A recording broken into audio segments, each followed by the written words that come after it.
It's a job. And you set out to do a job, and you do the job. You know, live free or die. Or die trying.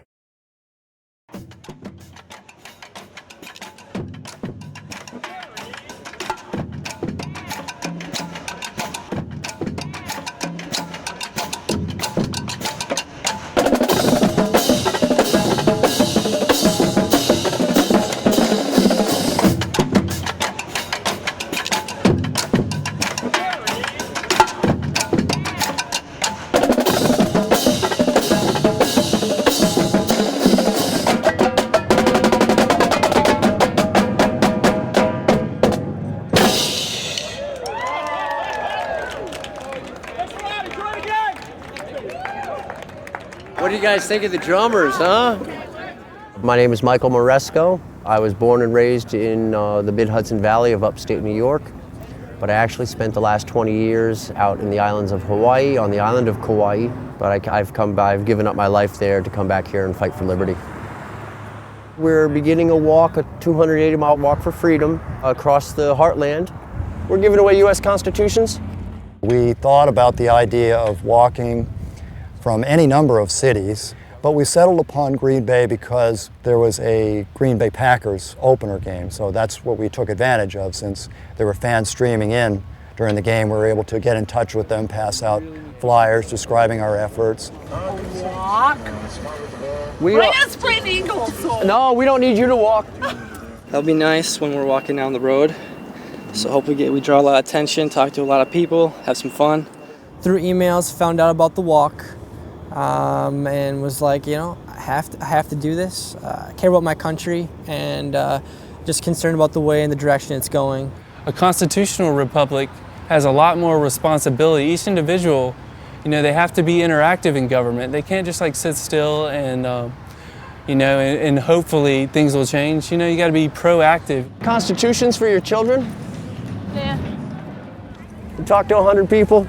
Maybe half of them will take your stuff, or maybe 3/4 of them will take it. Maybe 1/4 of them will throw that away. They're constitutions. Oh, you know what? They're kids. But it doesn't matter. Even if you talk to 100 people, even if one is somebody like us guys, then that snowballs. When you get of age, please vote, okay? Okay. Thank you. Thank you. People were they're worried about the game. Don't worry, yeah, it's tough. My name is Nick Romaglia. I am from Pittsburgh, Pennsylvania. I got here by Greyhound bus. Just walked 4 miles from the Greyhound station. So that started already. The reasoning behind the walk, of course, is that it shows that there are a dedicated group who support the Constitution, that we're willing to go out of our way from our busy lives, from our jobs, family, from our lifestyles to do this. I was willing to, put my life on hold. It wasn't all about making the almighty buck. We're out here to spread the message of liberty in the U.S. Constitution, the principles of the Founding Fathers. The other aspect is the town hall meetings, where we're calling upon citizens to come together and talk about the Constitution and talk about freedom and talk about what's going on in this country. We're going to hold our elected officials accountable. Okay. We feel that they think they're above the law, and we've had enough of it. I am in your court because that's what I want. I want Americans involved. It's not something talked about. I think when people think you're talking about the Constitution, they say, oh, you're talking about politics. We don't want to hear that. But the Constitution, I think, is above politics. It's something that's not right or left. It's something that gives people, a voice. My name is Tony Belanti, and I'm here as support for the walkers. I'm not a walker. From Milwaukee, Wisconsin. We have a support truck. Okay. So the support truck will take you back. Looks very good. Can't wait to drive around in it. After months and months of planning, we're about to take our first steps. So I'm really excited and anxious to get going. Yeah, baby. Freedom. Woo! That's where it's at. Liberty! You don't see it every day. A group of people carrying the American flags, walking down the streets, walking 280 miles. No, you don't.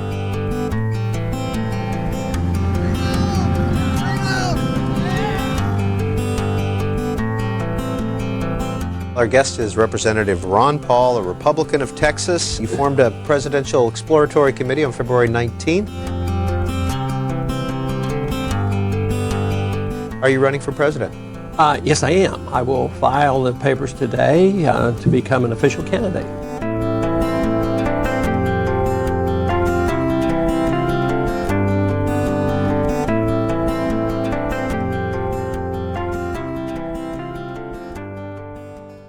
Little less than 1 year from today, you will go into the voting booth and you will select the next president of the United States of America. I think elections are about the future. But how do you determine what will happen in the future? Well, you have to look to the record. You have to look to what we say in campaigns. Egotism, and what we have done during our narcissism. Islamofascism is real. Their goal is to unite the world under a single jihadist caliphate. Use fear and falsehood. My view is we had a double Guantanamo. What do you talk about when you have nothing to say? This is insanity. Some of these people frighten me. They frighten me. President Bush has talked about our staying in Iraq for 50 years. Maybe 100. The danger from Iran is grave. Well, I'm not concerned about the voters. It'll be a really nice fruitcake. But I can't be president unless you choose me to be. And I hope you will. Deficit financing, big government, more taxes, more bureaucracy, more regulations, more policing the world. What are you guys talking about, you know? So many people say, oh, Ron Paul, he's crazy. That guy's crazy. And it's because they don't understand. And the reason that they don't understand is because they're getting all their news from the TV. I've been called everything. I've been called crazy. I've been called, when I got in a fight with the neocon guy, he said I'm a nut job. He said Ron Paul's a nut job. You know, I mean, Ron Paul has forgotten more about economics than this guy knows. I mean, you know, Ron Paul has forgotten more about the Constitution than this guy knows. If what's presented to them as right is absolutely wrong, how do you know any better? Do you know what I mean? Everybody's too busy paying the bills, trying to put food on the table and support their families to be as big a political nut as I am, or some of you are, you know, to keep up with it. You're just regular working people. Listen to talk radio some, maybe watch the news. If that's your worldview, if that's your perspective, how do you know any better? There is no news anymore. As you know, news is gone in television. It's entertainment. It's all entertainment. The media are almost incapable of reporting and even understanding the Constitution and the way that the Constitution is supposed to be respected. We had to become our own media. That was a big part. I mean, the internet was a major driving force in spreading the word. What was so wonderful about the Ron Paul campaign is the new free press was utilized, the internet. And that was wonderful because that's the next generation. And even though there's a lot of things out on the internet that aren't true, the truth is there. You just have to dig for it. And that's what's exciting about the internet as opposed to traditional media. My name is Michael Nystrom. We are in my home here in Arlington, Massachusetts, which is a suburb of Boston. And I created and run a site called The Daily Paul. When we were trying to keep up with the Ron Paul campaign, the way we did it is we logged on to Daily Paul. And we kind of were addicts, you know. We didn't just log on once a day. We logged on 3 or 4 times a day because things were changing so fast. In mid-January, after hearing Dr. Paul talk about what he wanted to do, how he was going to run, and the issues that he was going to run on, it was that weekend that I set up The Daily Paul. The Daily Paul was a news site that was a real hub for people. And there was, you know, the news came from everywhere and ended up there. Going back to take a look at world headquarters of The Daily Paul. Initially, my duties were to put content up on the site because there weren't that many people in the early days. Here it is. Probably not what people imagine, but... It's funny, you know, you'll hear Limbaugh and all these guys talk about, well, some blogger wrote. Well, some blogger, who are you? I know you make $400 million a year, but what are your political credentials that your opinion is more important than some blogger? This is just right off the kitchen. I like to say that I work from the kitchen table. This is the power of the internet, that a guy in his kitchen can have this kind of an impact. My name is Larry Lepard, and I've spent my entire life in the financial world in investment management. Those of us who were on the Daily Paul in the early days when the momentum was building, you know, it was really infectious being involved in this whole thing. I mean, every day there was new news. Every day there was a new initiative. Every day somebody new was stepping up. When Dr. Paul announced that he was going to represent freedom in this presidential election cycle, we knew it hadn't been done effectively for a very long time, and certainly not by anyone that had any credibility or a background or a track record that advocated freedom the way he does. I got a call from Tom Lazzardo, who was Ron's congressional office manager, on a Saturday afternoon. And Tom asked me, he said, "Hey Larry, you know, I see you've been giving money for years. Tell me why." I explained. He said, "Dr. Paul's considering running for president. If he did, would you consider giving him serious financial support? I mean, really putting some money behind it." And I said, "Well, yeah. I mean, I believe in everything Dr. Paul stands for. The odds are pretty good he's not going to win the presidency." And he said, "We know that." And I said, "You know, and I don't want to throw my money away." And he said, "We understand that." As I recall, we were the first ones to announce it. And we got it on the radio, and that kind of went viral. People started coming to us, and how do you know, what do you know, what's going on, and so on. There was already from the beginning a great deal of enthusiasm in selected pockets. If he can get in the debates, and if he can make a statement, and if he can really clearly enunciate his views, I think it's a story that deserves to be heard, and I think it's a story that deserves to be told. And I was the one the most hesitant to get involved because I know time isn't right. Young people haven't heard about this. I'm not the right guy. We need more education because I believe that ideas move countries, individuals don't unless they're in the right place at the right time. The big impact was when Ron Paul started to appear in the debates.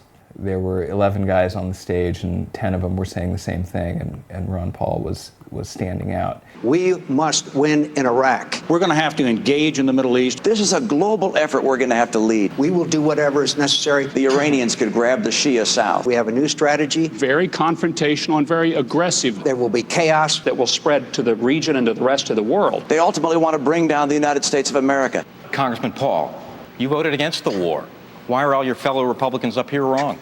Ron Paul is not the snappiest speaker. He's not the soundbite guy. He can't just say something real quick. I believe that when we overdo our military aggressiveness, what it does, it actually weakens our national defense. I mean, we stood up to the Soviets. They had 40,000 nuclear weapons. Now we're fretting day in and day night about third world countries that have no army, navy, or air force, and we're getting ready to go to war. The things that he's talking about don't have soundbite answers. You have to explore things a little deeper to understand what he's talking about. So he's trying to give you some backstory when he's giving you his answer. His style had rough edges, wasn't as polished. I knew a lot about that because I helped prepare a candidate, Herbert Walker Bush, for the debates. I was a shill, and so we would debate ad nauseum. So every line, every question was anticipated, and I could tell that what Ron Paul was saying was not for purposes of winning an election. They were gut reactions, truthful reactions to the issues. I was just absolutely shocked that I was listening to a man who was speaking the truth about economics, speaking the truth about foreign policy. And I just said to myself, you know, who is this guy? Where's he been? And what is he doing up on stage with all of these other Republican candidates? Because he's the only one who sounds like a Republican to me. At the core, the justification for his positions, the reason that he took the positions that he did was based in individual freedom. A national tamper-proof ID card. Yeah, I think that's critical. They have to have a document. A national special card. Absolutely. A tamper-proof card, a database, name, date, birth date, biographic information. Dr. Paul. I am absolutely opposed to a national ID card. This is a total contradiction of what a free society is all about. The purpose of government is to protect the secrecy and the privacy of all individuals, not the secrecy of government. We don't need a national ID card. Ron Paul is completely uninterested in telling other people what to do or being told what to do. And there are very few people like that in politics anywhere ever. Because politics is, of course, about amassing the power in order to tell other people what to do. And Ron Paul rejects that. I just started reading and reading and reading decades of what this man has been saying over his 30 years or 20 out of the past 30 years in Congress. Out of 535 congressmen, senators and U.S. congressmen, there's one last man standing. And how many did it take? It took one man to sit there and say, hey, you know, It's broke. I support federal funding. That's a yes. Dr. Paul, yes or no on federal funding? Programs like this are not authorized under the Constitution. The trouble with this... He would take even issues that most people would consider minor, but vote on principle, even if it meant he was the only one voting against or for, whatever it was, usually against. And I began to realize that this man is no joke. He is America's last true statesman, and he has actually been saying the same thing for the past 30 years about what our federal government needs to do to serve the people. That is, namely, follow the Constitution. Would you work to phase out the IRS? Immediately. That's what they call a softball. And you can only do that if you change our ideas about what the role of government ought to be. He'd talk about central banking, which is off the table. I mean, it's not even an issue. No politician raises it. No presidential election has ever turned on it. It's just been quietly removed from the political conversation. He brings it back. We live way beyond our means with a foreign policy we can't afford and an entitlement system that we have encouraged. We print money for it, the value of the money goes down, and poor people pay higher prices. That is a tax. So I figured, oh, people just don't want him on the scene because he's against the war. After researching it a little more, I realized that's not it. It's because he's against the Federal Reserve. That's the huge money that's keeping him out of the playing field. Suddenly, a lot of people who love the country and haven't voted precisely because they feel like it would be an insult to the great history of this country to vote for one or the other criminal are so excited at the prospect that, wait a minute, maybe the country can be saved after all. I think there is a market for, an appetite for his ideas. And his ideas are, pretty straightforward. If you sort of allow people to do what they want, they're going to make a ton of mistakes. They'll do more things right than wrong. But in either case, you don't really have a right to intervene. Traditionally in politics, and I was told early on when I first got in politics, you develop your logo and you stay uniformed, and everybody does this, and you put this on every piece of literature and your TV, your bumper stickers, everything else. And I kept remarking the characteristic of our campaign was there was no characteristic. It was miscellaneous, spontaneous, homemade, and all shapes and sizes and colors. And it turned out that it was not uniform, and everybody knew it, but it didn't seem to hurt us.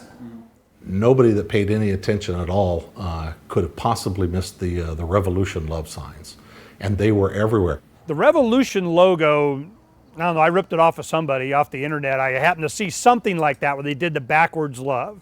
And all we did was put Ron Paul on top of the logo and it exploded. I don't know, maybe the implications are that a revolution means, you bring out the guillotine and the peasants storm the castle with pitchforks and torches. The word revolution has a certain strength to it.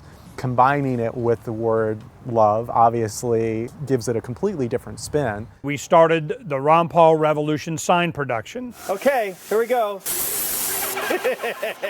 We would do this every Friday. We have at least 1 to 3 stations across, just in Arizona, the Valley of the Sun here. We would have people on a Friday making 200-300 signs. So that's another batch of another 42 more signs for tonight. We started shipping them to friends all over the country. I needed some banners, and I saw one of these things that said Ron Paul Revolution. Now that's pretty cool. And then I got looking on the internet and I found out who was making them, and I just wrote him a letter. I said, I'm Linda Honeycutt. I would really like to have some of your banners. And he called back. He said, what's your address? So I gave him my address. And he hung up.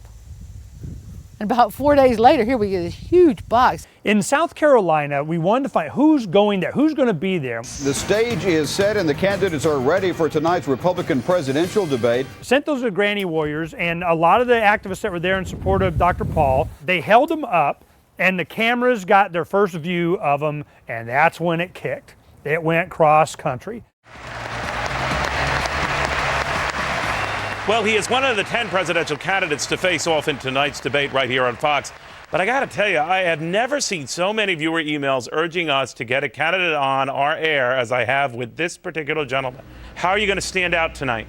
Well, I guess just telling the truth like I did last time, and we did very well. In the debate, when you get 1 minute and 30 seconds, maybe for a rebuttal, and it might take you a sentence or two to really collect your thoughts. It's a bit challenging. So sometimes after I looked at it, I said, well, I did better than I thought I was going to be able to do. It is the constitutional position. It is the advice of the founders to follow a non-interventionist foreign policy. Stay out of entangling alliances. Be friends with countries. Negotiate and talk with them and trade with them. They looked at that Republican stage that night and they're like, what is this guy saying? We've never heard anything like this.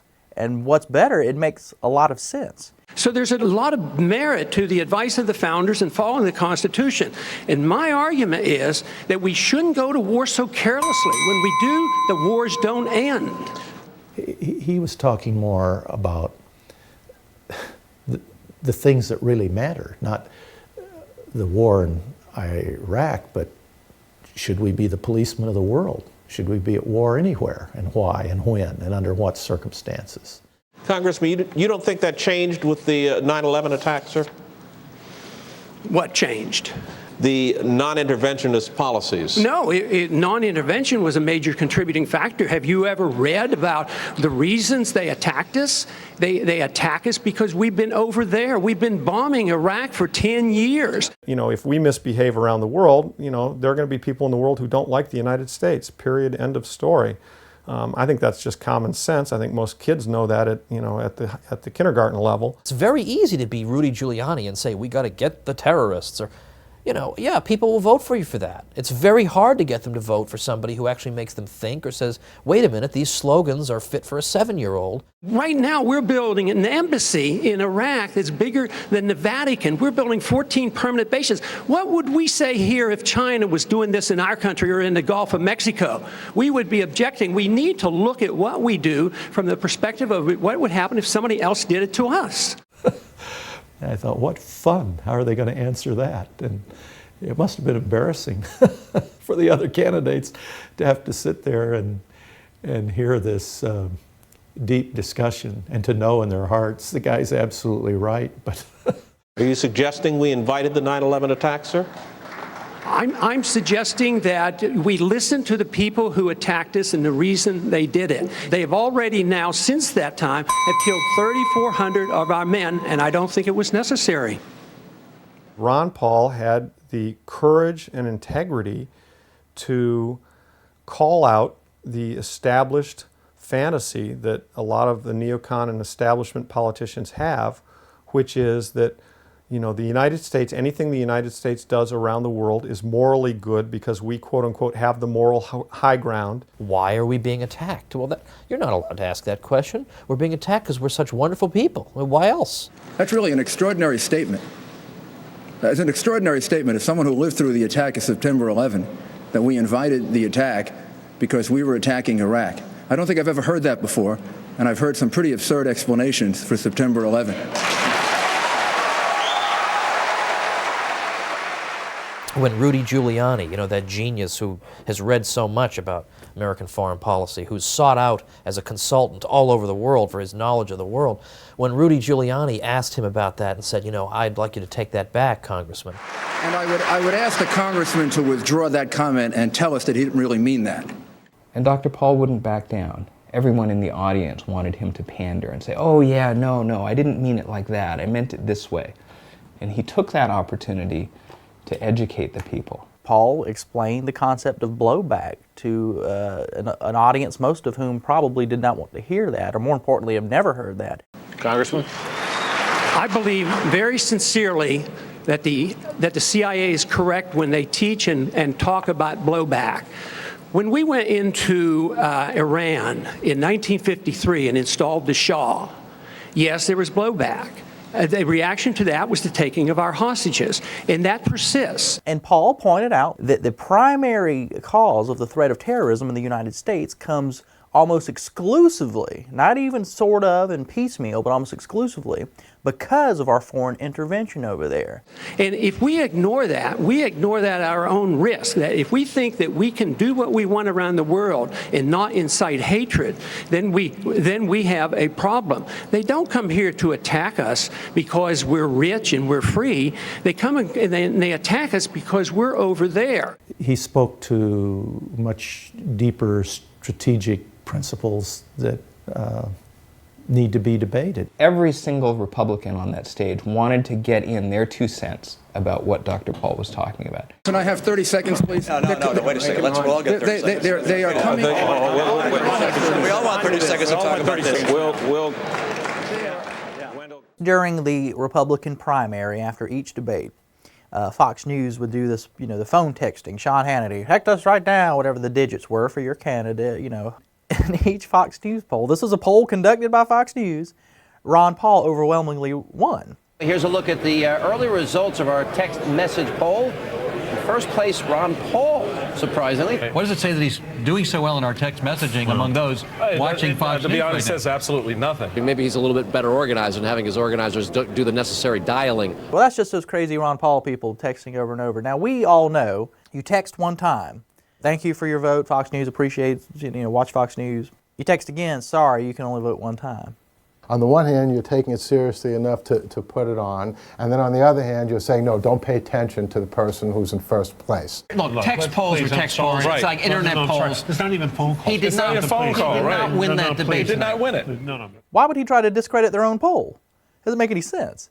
In second place, Governor, you're in second place with 27%. Third place, if Romney had won, you would have seen ticker tape parade stuff happen in the studio. They would have brought out, horses and Clydesdales and chariots. Would have, talked for about 10 minutes about how great Romney is, and it makes sense that Romney won. Sean Hannity, more than anybody else on Fox, just without any subtlety, rips down anything that he disagrees with and doesn't even provide an excuse or an explanation. If we feel strongly about it, why don't we declare... If a woman is being raped next door, we just do nothing there either? This is just going to shake the establishment. They do not want this guy running for president. I want to be president of the country, not president of the Republican Party. You got to get the nomination first. Yeah, but... This is an unusual figure, a liberty-minded, anti-war person. That this is not only not a contradiction in terms, it's the only sensible political philosophy there is. I think Ron Paul basically, for me, it's done.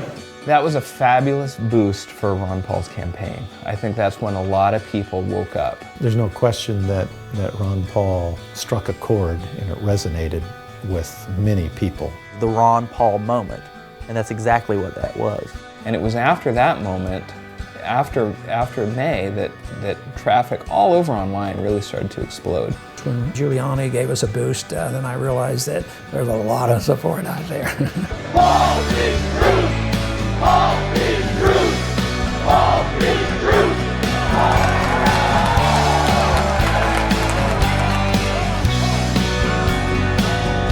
What happened to your party? They've lost their way. It was the lead story in the next 24-hour news cycle, and of course, I think that what they all figured was, well, that'll be the end of Ron's campaign. Ron Paul is a no one. Ron Paul really has no business being on stage. They have no idea what's going on. Why stomp out the grassroots candidate and only reward those with $100 million that get money from the special interest? Republican presidential candidate Rudy Giuliani is being assigned some summer reading. If there was a Guinness Book of Political Showmanship, Congressman Ron Paul would be in it today. I'm giving Mr. Giuliani a reading assignment. We have Mr. Giuliani studying tonight. He's home reading all those books. And he's going to come back and he's going to apologize to me. And he's going to say, I'm sorry, Ron, I just didn't know. This is what I expect him to read before the next debate. The titles include Dying to Win, which looks at the motives of suicide bombers, Blowback, which examines U.S. foreign policy. If policy is detrimental and has blowback, then we should change it. All of a sudden, it was all the buzzword everywhere, blowback, blowback. Ron Paul was able to have a press conference afterwards showing that, indeed, the government reports themselves have been talking about the same things he had. Paul brought along Michael Scheuer, the former head of the CIA's Osama bin Laden unit. Our leaders tell us that the Muslims hate freedom and hate liberty and hate women in the workplace, and that's got nothing to do with it. It has everything to do with what we do in the Islamic world. Jeremy in California, Giuliani's response to Paul and the subsequent applause by the audience just goes to prove how ignorant and arrogant we are here. That's a book list all Americans would be well served to read. I knew at that point something was going to happen, and I didn't know what, and I didn't know how far it would go, but something was, going to be special with this campaign. This was the first election where you had somebody like Paul, where you could actually see a reflection of grassroots support through the internet. The closest thing I can think of is Howard Dean in 2004, but that pales in comparison to what happened to Paul, especially with young people. The community of websites that was created by the Ron Paul movement is really quite phenomenal. It's like its own world. The Ron Paul forums and the Daily Paul became to be the two prominent user communities for the Ron Paul movement. Ron Paul Forums was just a simple forum software that got put up, right place, right time, right connections, whatever, and that went through the roof. That first week, I mean, there was hundreds of people registered, and we got lots of posts, and it was like, wow, this thing is really taken off, just on the first week, and then the second week, it just more, and it just kept growing. Just having one central, well-maintained place where everybody could talk to each other, plan, because that's what freedom-minded individuals need, is a place to meet other people with the same beliefs. I look at it as somewhat of a crucible, or it's a place where ideas get thrown in and there's lots of fire and sparks, and then something comes of it. Me and Brian, we met at a meetup group, and we talked about ways that we could harness the internet. What are meetup groups and what role do they play in the revolution? Meetup is a website where people with like interests can form social organizations, groups, and use the internet as a basic tool for the structure of their organization, where they're going to go, when they're going to meet, and it's basically their communication hub. We had an elderly couple that was retired. We had, young people that, were barely out of school. It was very exciting to see them all sitting down at the same table and talking about the same issues. Here in Central North Carolina, we started a meetup group, the Triangle Meetup. We grew to, from very few, 20-some members at the first meetup to over 400. And that was great. We were, explosive growth for a long time. The number of people in meetup groups, I know McCain, he's got like 5 people. Blew away every other candidate by a mile. 4,000, 5,000, something like that, groups around the world. And not just in America, I mean around the world. They were in Belgium and Australia, and just, they were everywhere. The reason this got so large so fast is because people did exactly what they wanted to express themselves to their peers, the people that mattered on their street corner in their neighborhood. My name is Mystique Rain Larkin. My daughter, Mystique, is 8 years old. The first big event we went to was Ozfest here in Mansfield, Massachusetts. And she helped me distribute, along with some other Ron Paul supporters, about 4,000 pieces of literature that day. It's a young crowd. They're going to be receptive to the message. We can really make this work for us. They're all heavy metal dudes. And here I am in my collared shirt. By the end of the day, they were calling me Dad. I look like the average mainstream American dad. I had some people through Ron Paul forums design something for me that would be good for that specific crowd. It was very colorful, stated some of his stances on different issues, and we just went in and started talking to people and handing out literature. I literally had butterflies in my stomach before I went there. It's like, oh my God, I got to go out and talk to people about, Ron Paul's message. I quickly realized that getting out talking to people, it's fun. I think the people now have understood how much power they as individuals really do have and where the battle really is, mind to mind. Individual to individual, one-on-one. Me putting a sign out on the freeway and 100,000 people see it, know what I think. I vote every time I put a sign up.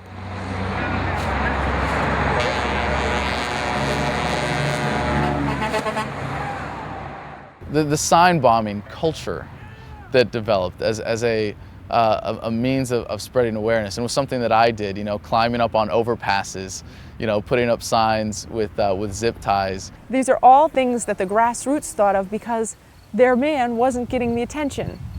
So they basically had creative tantrums. Young people they're natural born activists. It's in their blood. They're rebellious. They rebel against their parents and their teachers, and so it's in them, not to be fearful and to stand up. Don't just play by the rules. Think of ways to do unique things that break through. It's not just what kind of places, it's like, can you attach it? If you can attach it, it went up. Just walk down the street inconspicuously with the signs, then you get somewhere, put up a sign, just keep on walking. And all these young people that had never even, I go, you got a permit to put that sign up? Never even crossed their mind. Didn't even blaze over their cortex, brush it at all, that they were going to seek some kind of permission from the man to challenge the man. Yeah, don't you like that little Spartan thing going on? Yeah, looks just like him, man. Looks just like him. Campaigns are very leery about sort of these volunteers. That is, they want people to come in and volunteer for the campaign. And they want you to do exactly what you're told. Come in and stuff envelopes or do this. What they don't want is anybody who will have any kind of loose connection with the campaign, but also some initiative who's sort of freelancing, you know, because those people can end up violating the law because they're not consulting the lawyers, and that gets the campaign in trouble.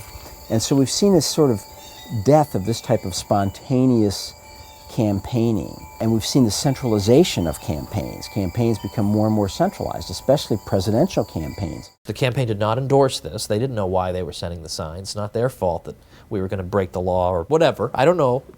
You know, a lot of these signs are on private property, so that's okay. Many people got very passionate and gave their time or their money or just rose in a way above those regulations you were talking about and said, we're not going to do things the normal way. That was, I thought, was emblematic of the campaign. It was like, you know what, screw the mainstream media, screw traditional means of advertising. This is a grassroots movement, and we're going to take it upon ourselves to get our message out any way we can.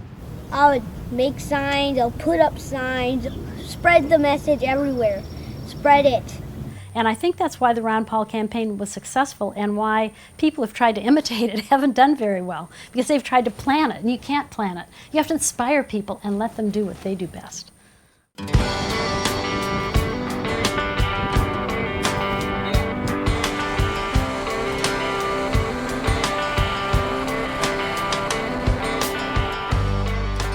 I'm Linda Honeycutt. I'm from right here in Leicester, North Carolina, and I'm one of the Granny Warriors. My husband went to work one morning and he come back and I'd already started painting on it, and he said, "Oh my God, oh, babe." Then he helped me. This used to be a nice looking motorhome, and look what she did to it now. What better way of yelling out at the world? Don't you watch what's on the side of trucks? Oh yeah. Well, what's wrong with putting your own message up? Everywhere you go, everybody knows who Ron Paul is with her. She goes all over the United States. The Granny Warriors, they rock.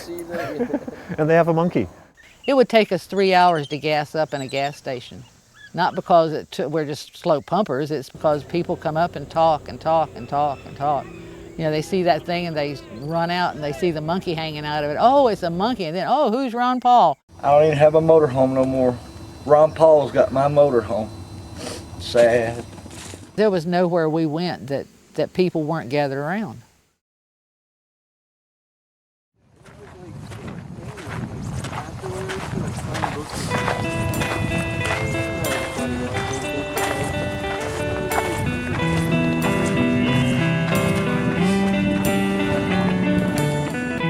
Just about walked, about 6 miles already today.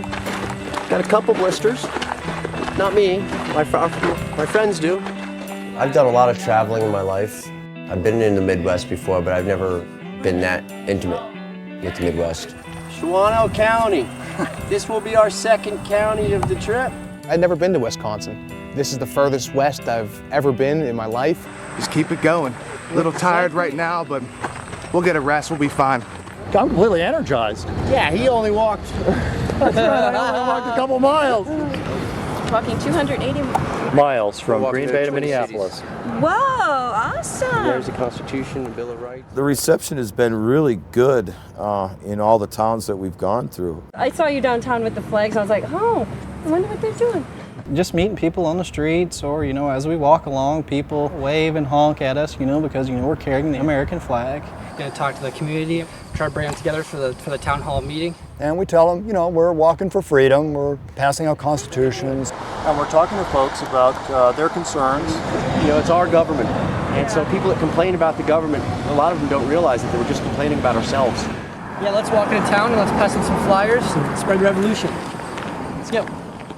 These towns are really small. I mean, 800 people, 1,500 people, 1,000 people. We get lost so much out here because we're really unfamiliar. Yesterday was pretty interesting. We got left behind by the RVs. We had to walk like 3 miles to get to the presentation. Another thing that happened is I got stung by a bee in the foot yesterday, or today. and it was a Hornet, and so it's really been conflicting with my walking. So, but we're just gonna press on, push on. Hopefully we don't get left behind again. Dude, you should bust a move, man. Huh? Should bust a trick. Heck yeah. Thanks, man. Thank you very much, Spencer. You guys are doing the right thing. Thank you. Check it out. Front page news. Here we are, all of us. There's Mike, there's Cody, there's me, and then there's the naked cowboy there, Mr. Brett himself. Yep. Good news, boys. What's going on? The mayor of Wausau will be at our meeting. Great. Yeah. Well, we pulled into Wausau, Wisconsin. It's a pleasant town. It's probably one of the biggest ones, a population of about 38,000. We're at the VFW hall here, and they were kind enough to put the sign up for us. I walked in to talk to them. They're looking forward to the gig tonight. We've had two walkers join us today, Grant McCullum and Alyssa Klingenberg. So we're really excited about that. It'd be nice to have a ladies' touch around. Maybe it'll keep some of these boys in line. Maybe not. We've been putting on the presentation for the last, I'd say about 5 days. Welcome, everybody. Hi, I'm Jim Tipple, the mayor of the city of Wausau, and I was invited to take part of the program tonight, and that's really why I'm here, and to learn more about the movement and get more awareness of what's really going on in our country. We'll be talking about what's gone wrong with our political system in America. People in this country no longer know what the Constitution says and what those principles are, and we need to educate them. For the most sense, there's a gut feeling that something is wrong with the country, and people are just looking for that spark to ignite something that will truly change it. We need to put the fear of the people back into the government. It's un-American for the people to fear the government. And it is American for the government to fear the people. That's the heart of America right there. We watched a bunch of distant people, a bunch of strangers turn into a community at the end of that meeting. The way we're going to bring this country back is if we become communities again. When we leave these towns and we move on to the next one, we hope that we left the town in a better place. We started out as supporting Ron Paul for president, and we've moved way beyond that now. Now we are seriously trying to wake this country up and get us back to our roots and preserve the good United States of America. I wrote about one of the first times people tried to mess with the Ron Paul movement. It was in Iowa, when there was a candidates forum being put on by the Iowa Christian Alliance and the Iowans for Tax Reform. They didn't want to let Ron Paul participate. They let Tommy Thompson participate. They invited, at the last minute, they invited Jim Gilmore, who is not Pink Floyd's guitarist, by the way. No one even knows who Jim Gilmore is. Ron Paul's been long said to be the taxpayer's best friend. I don't think he's ever voted to increase taxes once, because he doesn't think there should be any, no income tax in particular. It would be like not inviting Batman to your convention against the Riddler. How could you not invite Ron Paul to this? When Ron Paul was excluded, we were like, well, what do we want to do? And we started talking, and we were like, well, let's hold a rally outside, and everybody was talking about just going up there and protesting. So the Ron Paul people decided they were going to have their own event in the next room.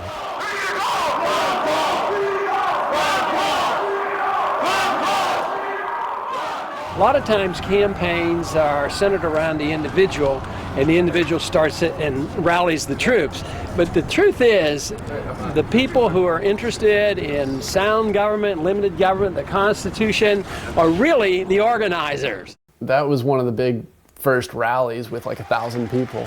They ended up getting twice as many people at their event, which was much more interesting.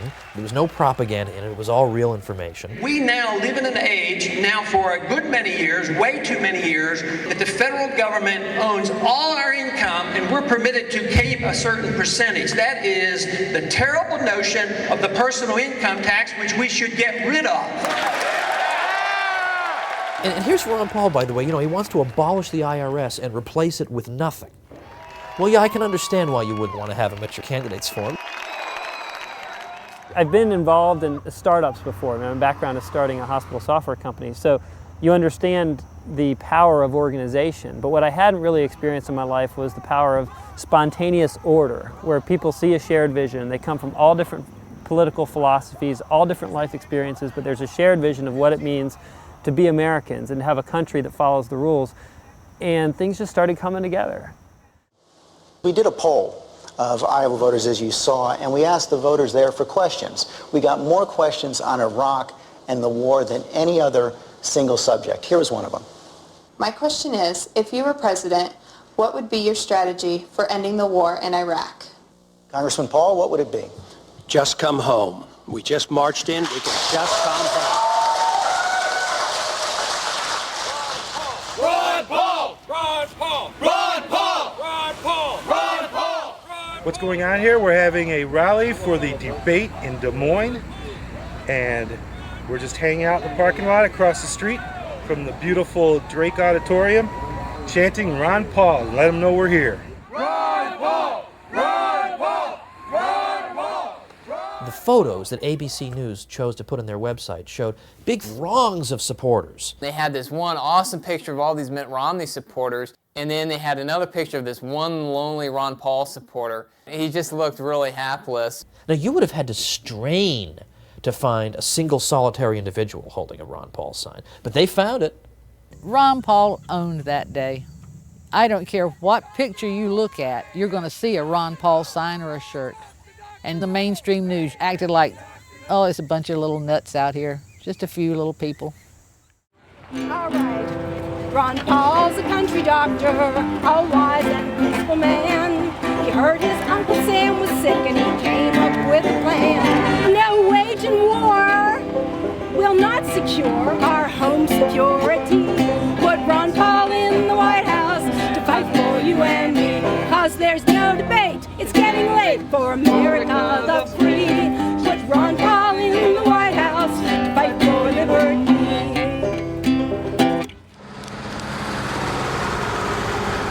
As you can see, Mitt Romney's got buses coming in from the four corners of Iowa. They give all their voters yellow shirts. We were parked right at the entrance. We watched every one of Mitt Romney's buses pull up, and they'd have their little delegation out there to round these people up. They didn't let them talk to anybody. I mean, you couldn't even talk to them. Restore our Constitution, Ron Paul.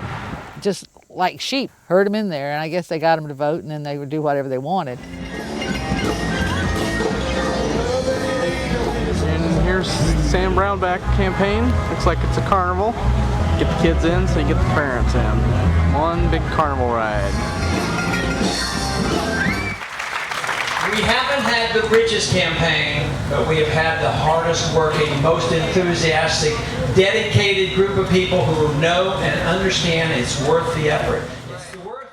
My whole life for 6, 7, 8 months was Ron Paul radio, get Ron Paul elected. That's the only reason why I was alive. What's up? This is DJ Lodi with RonPaulRadio.com. I just got back from the spin room. Our first week when we were reporting from the Iowa straw poll, we hit 400 listeners, which was incredible. Ron Paul Radio has been put together by a man in Florida, and I'm working with him. I'm out of Omaha. What we're doing is airing shows that people produce themselves. This is all grassroots. The other candidates didn't have a radio station for one simple reason. They're not that great. We record speeches of Ron Paul. We bring up issues that he believes in, and just enjoying this great election cycle. It was about, let's keep the people pumped up to get out there, vote, and get more people to know about it and have a good time doing it. That's what it was all about.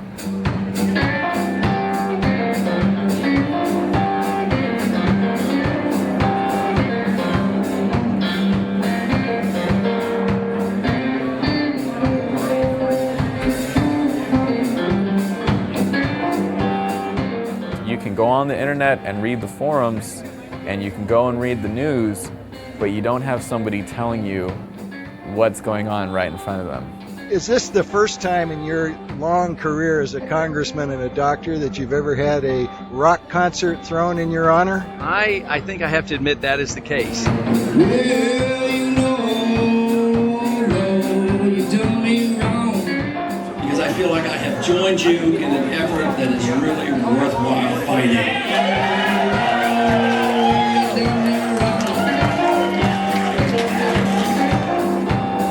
It looks like we have a lot of work tomorrow. I hope I get a good night's sleep tonight. I'm not worried about you guys. You'll do fine.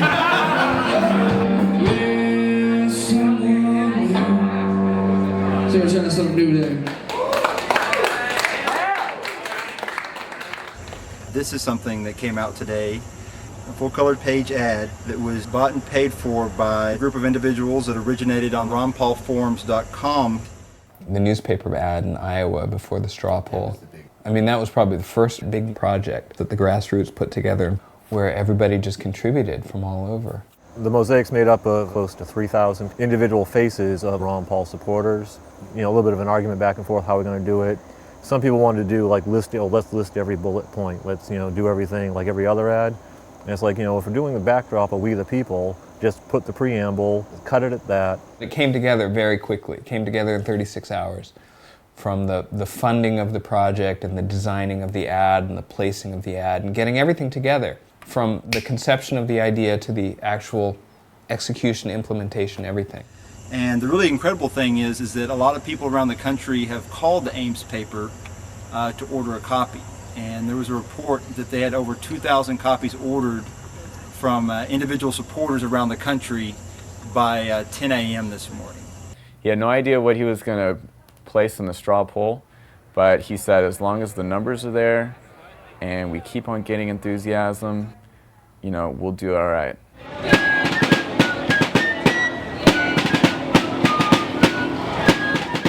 I think all of us, including Dr. Paul himself, were blown away by the grassroots response. I don't want to use the word out of control. It was unbelievable from then on. The kids would hear about the campaign on the internet and look at the videos and get their parents involved.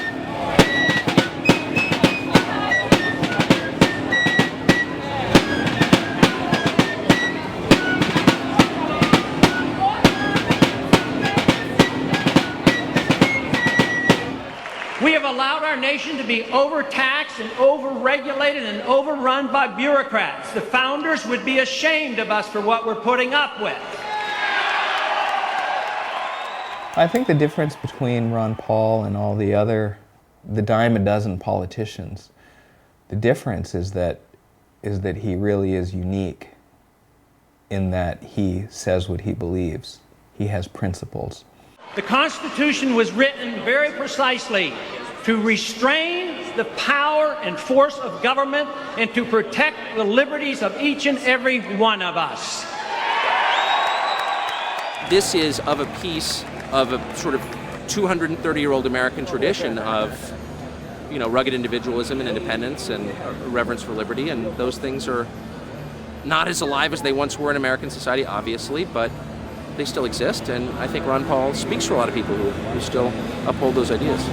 It's a very big deal out here in Ames. All eyes focused on the political world, and we wait, wondering who won the Ames straw poll. Number 5, Ron Paul.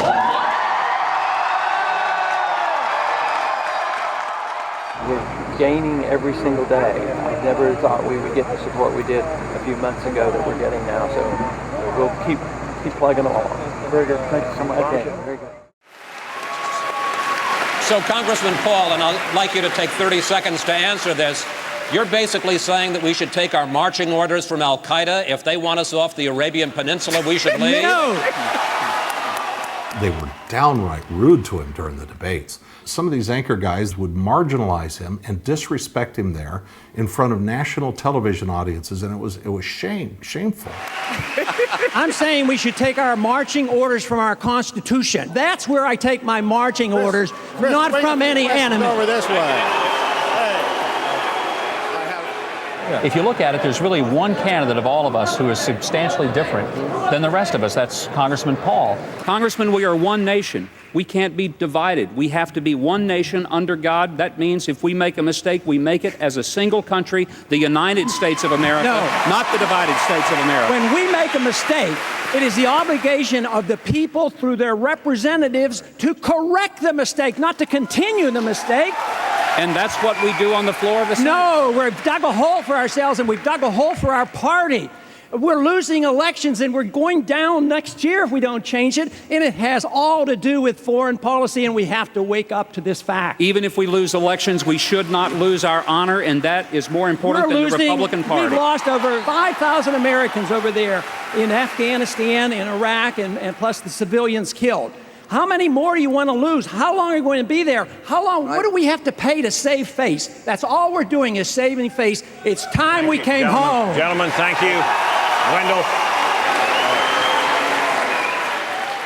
It really bothered me how unfair they were with him. Clearly, Mike Huckabee was the winner and Ron Paul was the loser. But then at the same time, it reminded me of that saying that Gandhi said, first they ignore you. You say that you would eliminate the IRS, the CIA. Then they laugh at you. The Federal Reserve, the Department of Homeland Security. Then they fight you. You have proof of that. There's no proof. There's absolutely proof of it. It's been chronicled all. And then you win. First place with 35%. Ron Paul, rooting for Giuliani, came in second. Oh, here we go again. Driving Hannity it's crazy. Driving me crazy. 60. I got very angry with you tonight. Oh, my. I know. We have some agreements First time? on the... Is that first time ever? No, not the first time ever. You should be nice to your guests. It's a shame that the Republican Party pushed Ron away, mostly, and the reason why I think it's such a terrible thing is because the Republican Party could have had maybe doubled in size. If they would have just grasped this message and said, yep, you're welcome, come on into the party, the Republican Party would have been huge, but instead they shut it down. Here I was in a Republican, convention, so to speak, a Republican group, and but I didn't walk away. I guess I was, confident enough that they were wrong. The grassroots projects that I think I found most interesting and just really exciting towards the movement were things like Ron Paul graphs. At the time, it had already started where you couldn't post anything on the internet without getting a vote Ron Paul, or Ron Paul's going to save the country comment under it. And after I'd seen 3 or 4 of those, I was like, who the hell is this Ron Paul guy? I noticed that he was publishing his donation statistics on the Ron Paul, the official website. I thought that was really compelling to have that up all the time. So I wrote a program to go to the website as though it were a human, get that number and record it into a database, and it just did that every 5 minutes. So I started out by just making a graph or 2, and I posted them, I think, on the Ron Paul forums.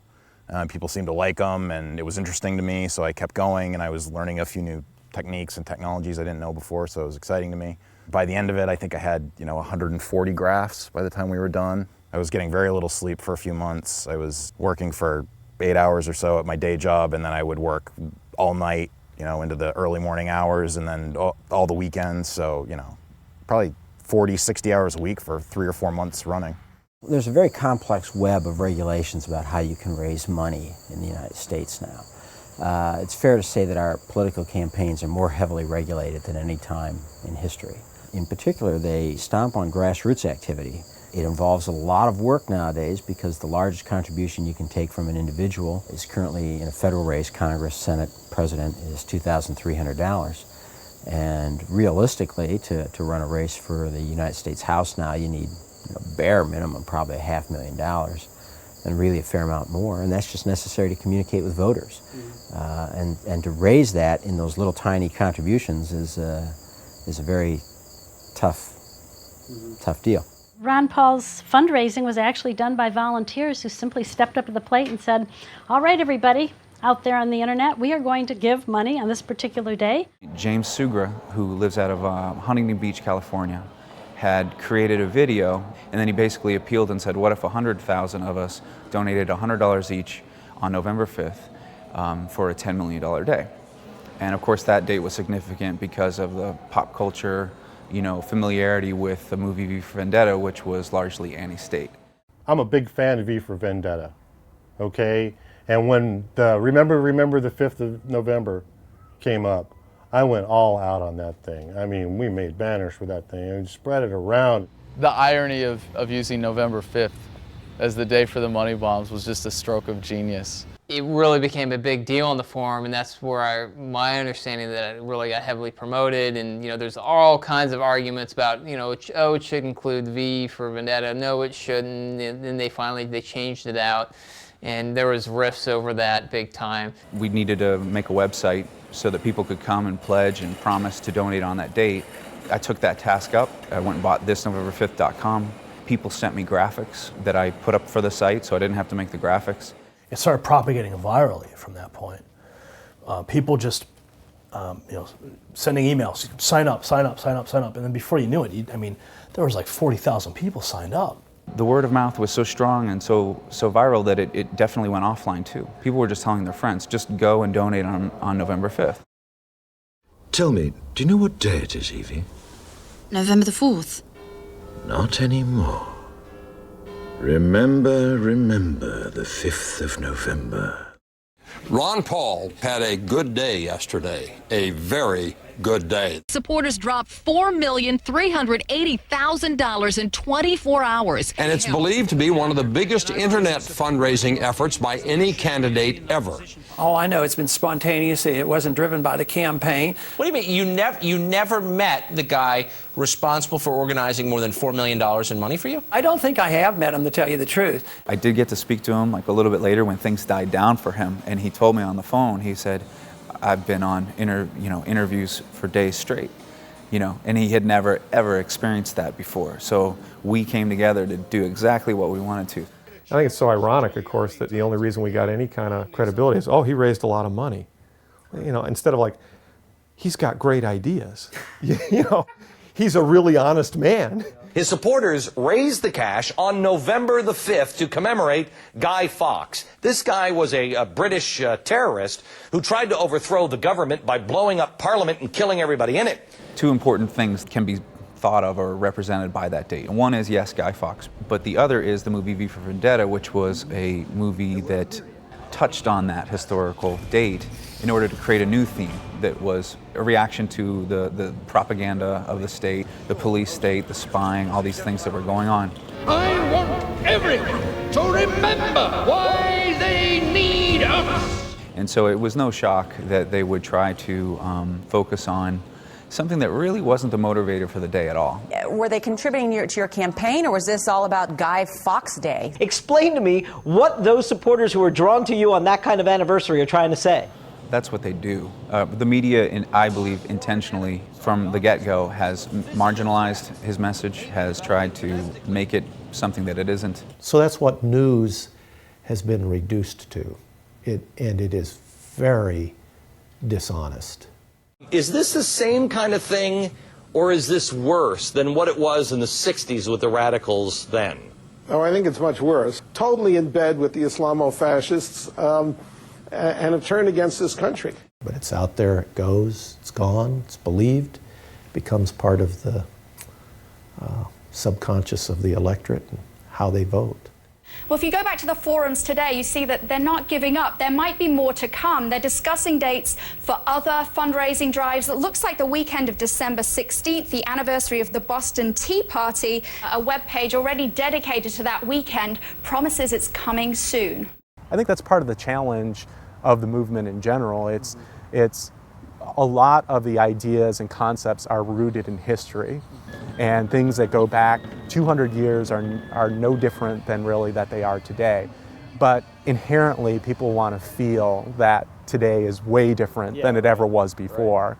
Our supporters, of course, are a lot different than others. Others are doing it for superficial reasons, but people who would join our campaign did it because they were philosophic people and they believed in something and they were motivated. So I think it represents a huge movement. You hear grassroots all the time with Ron Paul's campaign.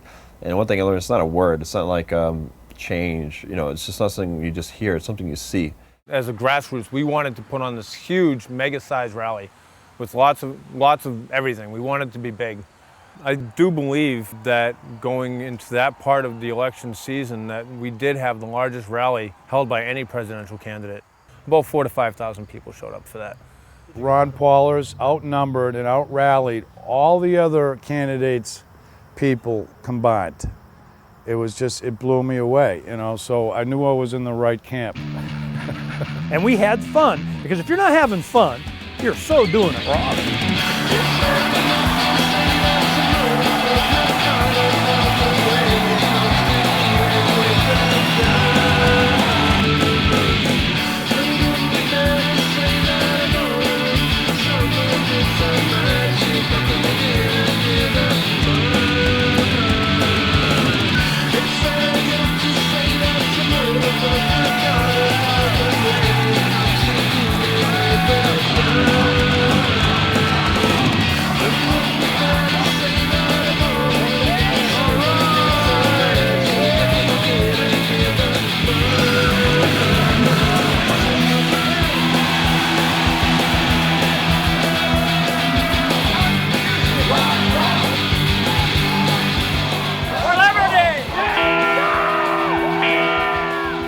Ron Paul, you know, he kind of strikes us the grandfatherly neighbor next door. And he's not the guy you think is going to lead a charismatic movement, you know. Everything about the whole campaign was so innovative and different from what you're accustomed to seeing. And I think everybody's bewildered in the whole political arena right now, going, how did this happen? And how come I can't make this happen to my campaign? Yeah, they just drop everything and they'll do anything it takes to get the word out about this guy. In my experience, I just saw too many people worrying about getting somebody else to do something and not enough people doing something themselves. And the next thing I knew, I was pedaling a bicycle across the country. The wonderful bike ride of Michael Maresco, the Ron Paul writer, from the Santa Monica Pier to the Jefferson Memorial in Washington, D.C. in 65 days. Well, it was a new experience for me. I had never been a cyclist before. I've never been a fitness buff in my life. I've never been to a gym. I've eaten a granola bar. I bought the cheapest card I could get. It's one of those you put two kids in and pedal them around the neighborhood or down to the corner store. I stuffed it full of signs for me to plant, DVDs and Slim Jims and anything any one of the meetups would give to me to hand out. And I would be handing out and leaving in convenience stores and just seeding the route I was on. People thought it was around 100 pounds altogether. It was a lot of weight. I planted a sign in every county I pedaled through. Everybody's working hard for Ron Paul here, so we just got to keep bringing it across the country, bit by bit, mile by mile. I got to ride with Ron Paul, which was really an honor. Right along with the focus of the journey for a few miles. So I was really honored. It was great to be able to ride with Ron Paul.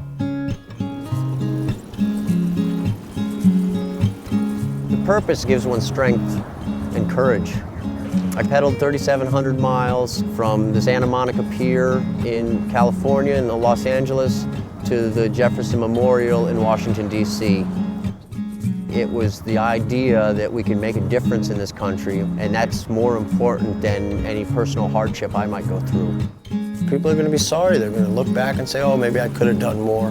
That ain't going to cut it in this day and age. We need to do more. Throughout this entire campaign, a lot of really amazing things happened. Do you know what I mean? Things that you never could have predicted and never would have expected. While I was in some rinky-dink motel, I get a call from Larry, and he wanted to know if I was keeping an eye on the thread where they designed and produced the USA Today ad that he graciously paid for. And so I called up USA Today. I said, what does it cost to run a full-page ad? And they said, it's about $70,000 to run a full-page black and white ad. And I said, okay, I can do that. We'll do that. I posted on the forums I wanted to run the ad. He asked for everybody's input. He really made it a grassroots project. It was his money, but he put it all transparently out there. We probably had 2,000 editors of this ad. I mean, we did this very strategically. It's a 4-day issue. They don't publish over Thanksgiving. It's going to sit around in airports. More people will see it. So we ran the ad in USA Today, and I was hoping for a big splash, and I figured, okay, some national media will call, and we'll get some interest, and this will be great. We'll really get somewhere with this. We ran the ad, nothing. And so that led to the second ad, which really is just a wall of words, which one could argue isn't very visually attractive at all. But we thought that the people would either decide to read it or not, and that the message inside is compelling. And I got a much bigger response to the second ad from people who said, you know, I was thinking about Ron Paul and I read your letter and I'm all in. It was really an important thing to have somebody on his level speaking up for everybody else. That was a great part of the grassroots movement. Congressman Paul, I've heard him now in many debates talking about bringing our troops home and about the war in Iraq and how it's failed. And I want to tell you that that kind of isolationism, sir, is what caused World War II.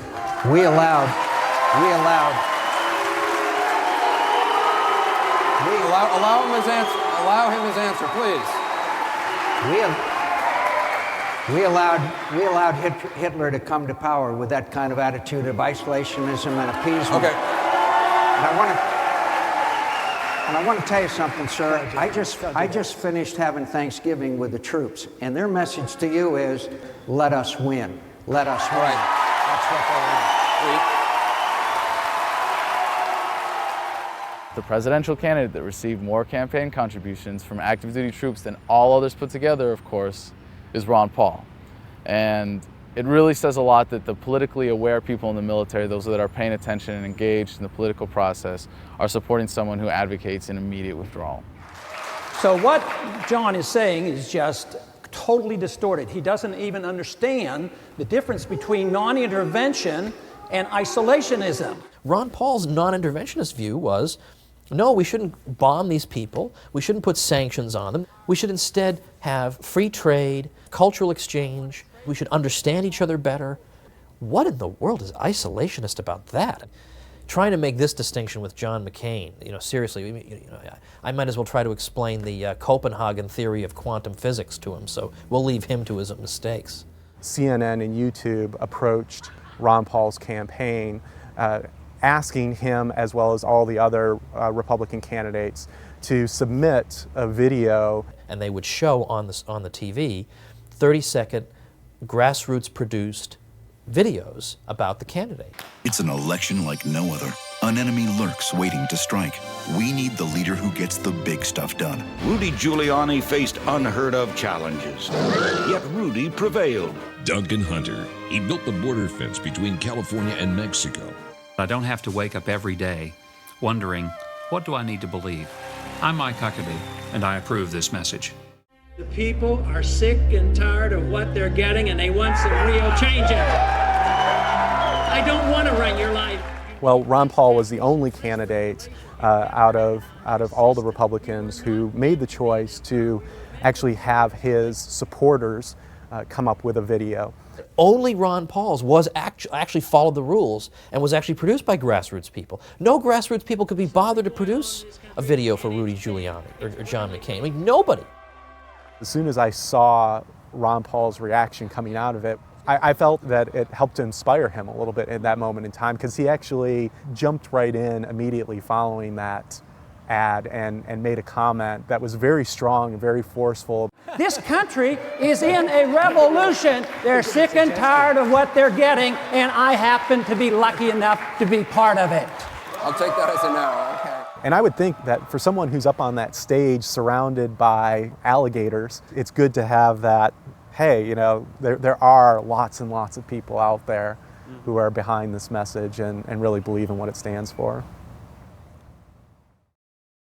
As Democrats and Republicans use their conventions to drum up support, a group of political activists is spreading its own message, one step at a time. Ben Cropland caught up with a dozen people in Dunn County today. They are walking from Green Bay to Minneapolis. And Jerry, their message is relatively simple. They say the U.S. government and members of both political parties have shied away from the vision our founding fathers had. We feel that the federal government is overstepping its bounds and treating the Constitution like a suggestion book and not like a legal contract. And Jerry, the group will end its journey next week in the Twin Cities around the same time the Republican National Convention starts. Someone asked me today, what I thought when we were leaving Green Bay and what I'm thinking now that, this trip is almost over. All of us just came in and meshed together and became one big happy family. It's been quite an experience. You wouldn't think that so many different people from so many diverse backgrounds could come together, but the message of freedom unites people. It's been a good experience. I've loved walking with all these guys and just being in the same mindset and being able to talk with people who express the same views. It's been long and tiring for sure. Plenty of blisters and sore feet. Oh, well, I've got blisters on both feet, and blisters on top of blisters, but I just kept on walking because I'm taking so many other people with me. We are now headed to, what is it? Where are we headed? Chippewa Falls? Yeah, Chippewa Falls, yeah. And beyond. Seeing the kids out there really affected a lot of people, a lot of the older people. There was one lady out, some farm lady, she came walking out, and so we were talking to her for a while, and after I explained to her what we were doing, and she looked out and she saw Brett and she saw Cody and she saw Rod. She got teary-eyed when we told her what we were doing and how happy she was that the youth was standing up and fighting for the country. So that's something that I won't forget when I walk away from here. Thank you. You're welcome. Thank you very much, man. Thanks for listening. They see this, they see these young kids, they see all the people it takes to do this, and they want to help. That I think is one of the good things, the very good things I've seen in Wisconsin. Oh, we're in Hudson, Wisconsin, just right over the border from the Twin Cities. I'm not a real political person, but it's nice that that's what you hear people talking about, what they believe in and what the country's doing right and what the country could do better, and that it really does fall back on us. Today was our last town hall meeting. We brought in a lot of people. I thought we were very effective, very receptive again. You know, we went out with a bang tonight with the attendance and the enthusiasm and the discussion.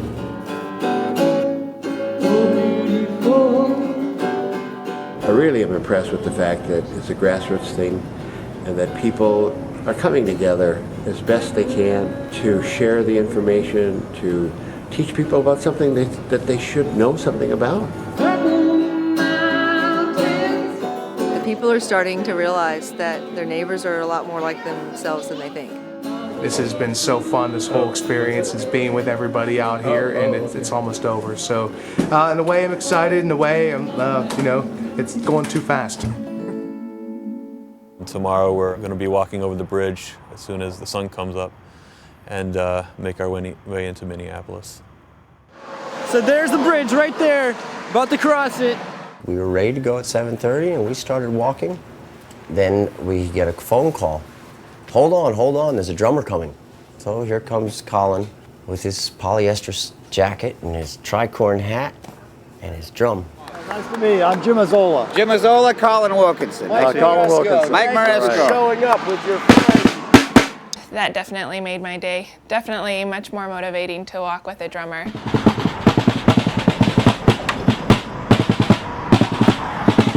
And he led us across that bridge with that drum. And it just set the pace for the day.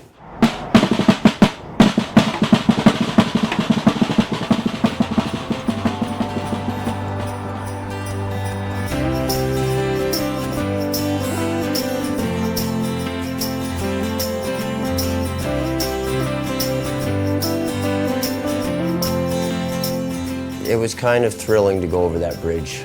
It was like leaving one stage and entering another stage.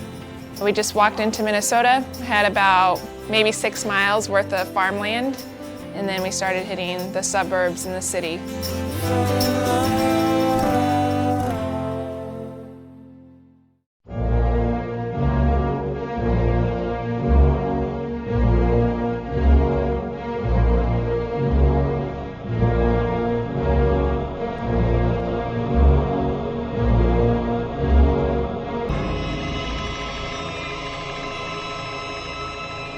I think the blimp has got to stand out in everybody's mind. I mean, that was just such an outrageous thing to do. Thinking about the same problem that we were all thinking about, how do we get Ron Paul recognition? What's something that people can't ignore? And, you know, I just thought it's just something big, you know, and just, okay, a blimp, you know, just something kind of crazy. You know, you can ignore people on the ground holding signs. You can ignore people on the internet who debate passionately in forums. It's really hard to ignore a blimp. After he saw the money bomb, a gentleman by the name of Elijah Woods, he was like, you know, I really like that idea about the blimp. What do you guys think? Should we do this? And it took up a life of its own. People started talking about it. I did want to get involved because I own the domain ronpaulblimp.com. So that's when I asked Elijah, hey, do you want to work together? Trevor Lyman came up with the idea, but I got it off the ground. Elijah, I think, made the first contact. He persuaded us of the genuineness of the inquiry. Then he put us in touch with Trevor Lyman, who was famous for the money bombs, I think, which were great success. And so that began to add credibility to the whole inquiry. The Skyship 600 is quite special. It's the largest blimp in the world. It's about 200 feet long, about 70 feet high, 65 feet wide. And I think it's probably the only time that an airship was used to promote a presidential candidate, in fact, or any politician for that matter. Which I thought was a great PR stunt. I thought that was a great way to advertise Paul and Unique, and everybody was talking about it, Ron Paul supporters or not. The FEC rules did provide us with some challenges with respect to the funding, and we were concerned about how that was going to work out. Well, my involvement with the blimp was I was the attorney for a company called Liberty Political Advertising. We used a concept known as sort of timeshare advertising. It's done in television and so on from time to time, where people will buy a block of time, subsell it down to others. And the idea was, if you want to sponsor, you know, a minute of the message, a minute of this blimp flying, it will cost X amount of dollars. And then once your sponsorship's over, the next person's sponsorship begins. It said, who is Ron Paul? Google Ron Paul on one side, because of course we're an advertising company. We can't tell people to vote for him, but we can certainly tell them to look him up. One event that really drove a big wedge in the forum was the blimp, because there were so many people that were on one side of the camp, fence, or the other side, and man, they had it out. I'm not huge on the blimp, which is why I didn't bring it up as one of my favorite things. I was initially, but I just felt like, but I think it was just too much money spent on it. Well, all in all, the blimp was $600,000 project. Best spent, I don't know, but there's not going to be another presidential candidate probably that has its own blimp. So I mean, we at least have that one little piece of history that, we're the only guy ever who ran for president who had his own blimp. From just a sensationalism and putting it on the media, on their radar, that I think that there's a certain amount of genius to it. It was stupid. It wasn't a stupid idea, it was a great idea. It really was. But the timing was wrong. We'd have to look for a window of no snow, good weather. It took off December 12th and it flew till pretty much the end of January. It wasn't until I came along and started asking all these questions that I realized how ridiculous it was really going to be to try to have a blimp airborne during this time of year. But by then money was being collected, there was a website, lawyers, and it was like, okay, we're just going to do the best we can with what we have. The Ron Paul blimp has been spotted over South Carolina. I think for the Ron Paul campaign, it's thinking outside the box. They're now going to fly this blimp up and down the eastern seaboard with the message, Google Ron Paul. At the end of the day, we can say that we got, $2 million worth of advertising and publicity for the $500,000 to $600,000 investment. We had a certain leisure to do something fun with the blimp, whereas, traditional campaigning, we send out brochures, we send out flyers, we have a bus. Traditional campaigns don't put blimps into the air. I mean, you didn't see Obama or McCain having a blimp. That was unique to Ron Paul. It's, again, an individual's way of being creative and calling attention to something they thought was important. And if all that had been directed by one single person in the central headquarters, said, well, you can't do that until you get some orders, get it approved, and that's where the bureaucracy sets in, and bureaucracy can set in government or even into an organization. What really works is when people are passionate about their work, when they're passionate about the campaign, and they step up to the plate and do what they think is right without having to take instruction from the higher-ups. We now are a nation known to start war. We feel compelled because of our insecurity that we have to go over and attack these countries to maintain our empire. We have over 700 bases, we're in 130 countries, and we're talking about bombing Iran. It is such a dramatic change from what is truly American and truly constitutional. One of the great YouTubes and then television commercials that was then actually aired on TV is the so-called High Tide ad, which is an animated ad that excerpts from some Ron Paul speeches and events, and it really very dramatically gets across what his key issues are. Spread the message. Thank you. For the High Tide promo, somebody introduced the idea about making a video that would promote Ron Paul's message, kind of like a campaign video, but a little bit different style, something that's never been seen before, like a movie preview. It took about, I think, 3 months to finish almost. It turned out to be double the length of time than I thought. They asked me if I could do some sort of symphonic thing, and I had sort of done that before. I got all sorts of weird softwares and stuff here, and then I sort of put together some different instruments and came up with a sketch on piano. The name for the song is called Julian's Troubles, or Sorrows, I can't remember. But either or, they're both sort of depressing.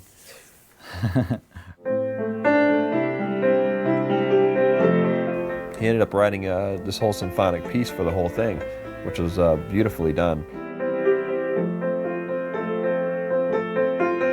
People that saw the video that didn't know who Ron Paul was said, this is an amazing message. Who's the guy in the video? And that's one thing we're trying to show also, is that it has a timeless feel to it, that even if it's 2 years from now or whatever, people still get the same message out of it, because the message of freedom is an everlasting message. It can never get old, and it can never die. It is now December 16th, 2007. The money bomb for Congressman Ron Paul, organized by grassroots supporters to coincide with the 1773 Boston Tea Party, is now happening. Everybody wanted to see that number go up. Ron Paul's numbers, $6 million in one day. I mean, that's just unbelievable. Revolution's in the air. The resistance is on. Take action right now, ladies and gentlemen. Call everybody you know. We are blessed to have had Ron Paul stand for us all these long years. Now we are here today to stand for him. And there were just parties held everywhere. Just, hey, let's get together this time. Meetup, basically probably inspired by the meetup groups, which were just flourishing all over the nation. Steve here. I'm with the Ron Paul headquarters in New York, and it's going crazy here. We got a couple hundred people, and Ron Paul's about to reach his goal of $12 million. When we blew past, you could see the crowds going crazy as soon as we passed 12, and it was really probably a reaction that happened across the Ron Paul community. The old thermometer came down, and then a few minutes later, a new one came up with a higher goal, and the 12 million was passed, and it was just awesome. So what do you think, man? That was awesome. Success? Success? Absolutely. 5.5 million so far.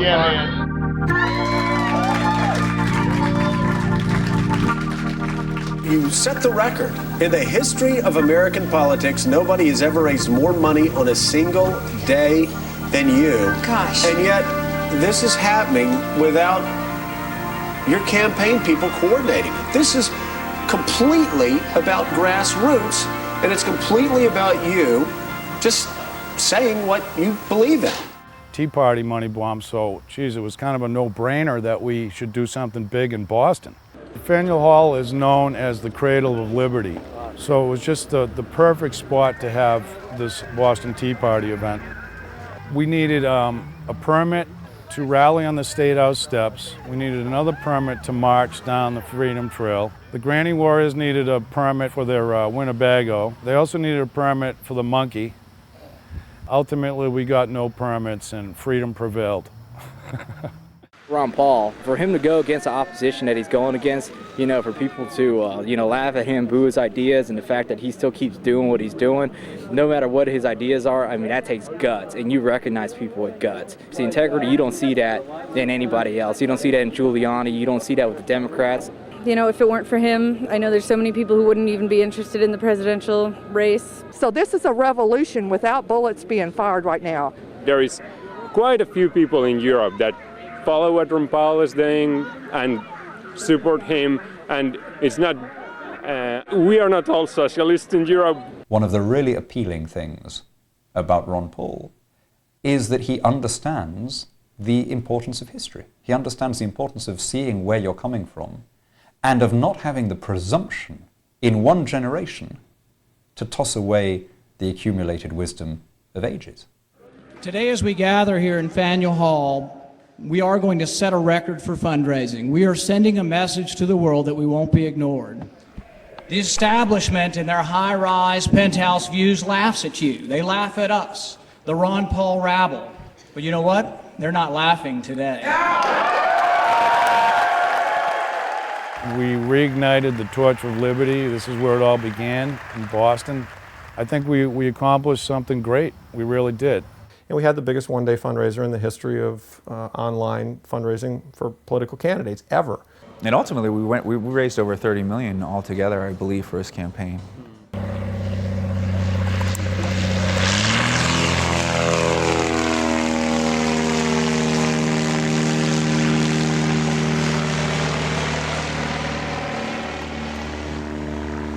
I started the Ron Paul Air Corps right about the time when the blimp couldn't make it to the Boston Tea Party. Put together a chip-in button, like a lot of people do. We received some money that way, and some through the radio, and a lot of it just came out of my own pocket. We made 5 banners in total, flown them in the locations where all the primaries were occurring across the United States. Just to give a little more coverage, the media would pick that up and play it on the news, and it would just remind people to get out and vote. There was a lot of interest building up to the first primaries in Iowa and New Hampshire, and there was so much interest online that nobody really knew how he was going to perform in the primaries. We worked on New Hampshire 4 or 5 months ahead of time. I knew people up there, all the meetup groups, we were all concentrated. There wasn't anywhere you could go that somebody didn't have a Ron Paul sign up. We're about to go where no man has gone before. We don't do it because it's easy, we do it because it's hard. One small step for man, one giant leap for Ron Paul.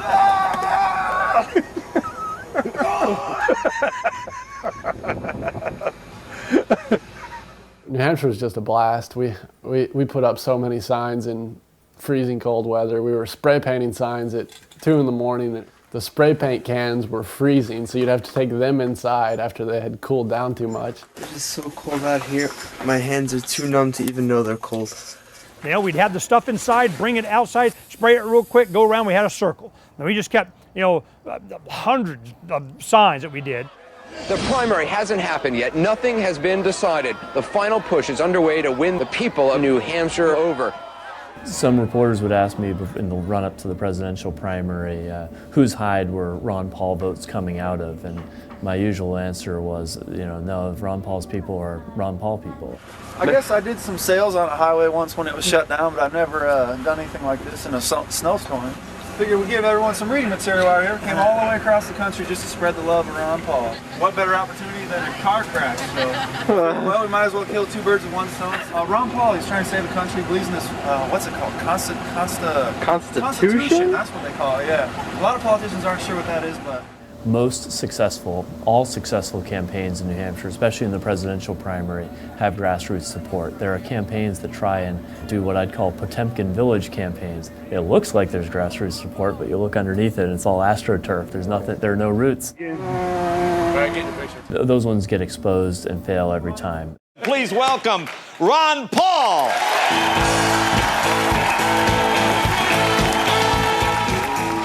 Now, I got to ask you, this seemed really unfair to me. You were excluded from the debate last night, and I'm trying to figure out why Fox News chose not to put you on. What do you know, we tried to find that out.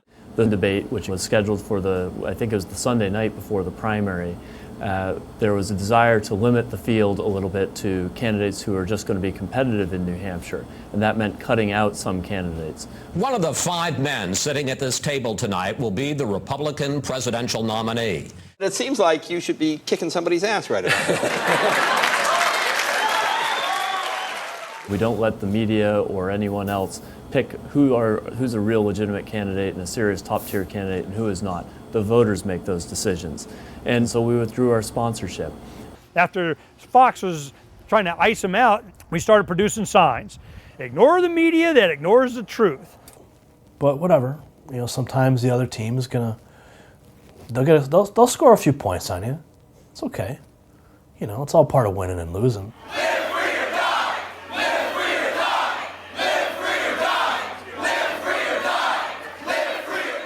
A lot of people put a ton into the campaign, and when they could see someone else just wipe out so much of the work because of their position in the media, they didn't like that. They didn't appreciate it. And so, I mean, what power did they have besides to throw snowballs at people?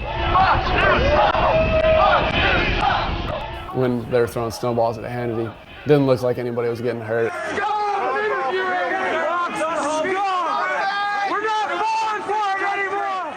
Rather than run away from them and call in security, I walked right out amongst them, right in front of them, right past them.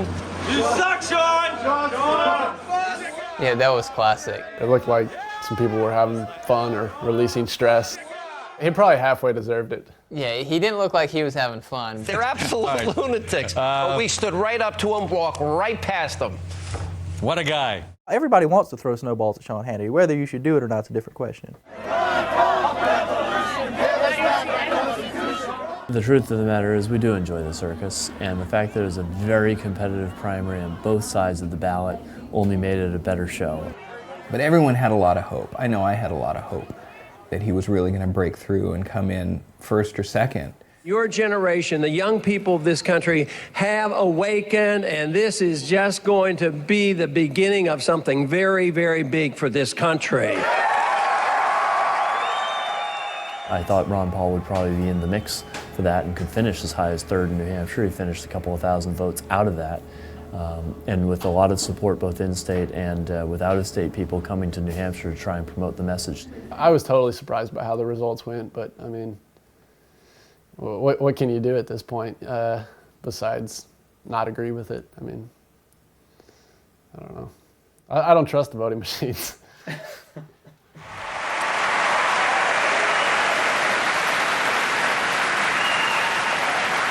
Congressman Paul, yet another question about electability. Do you have any, sir? There's always the question as to whether or not you are in fact viable. Your differences with the Republicans. Fox News' intent and purpose was to discredit Ron Paul because he represented what the Republican Party used to be, but better yet, what conservatism used to be. So you're suggesting that I'm not electable and the Republicans don't want me because I'm a strict fiscal conservative? Because I believe in civil liberties? Why should we not be defending civil liberties? And why should we not be talking about foreign policy that used to be the part of the Republican Party? Let me see if I get this right.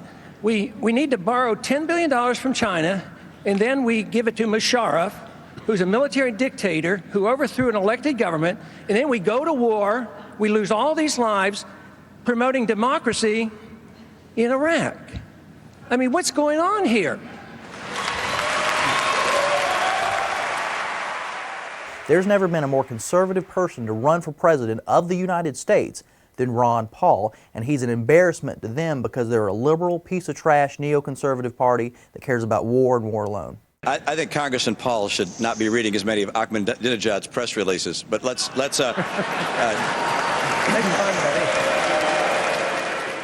I do think you should value people who speak from the heart and who tell the truth.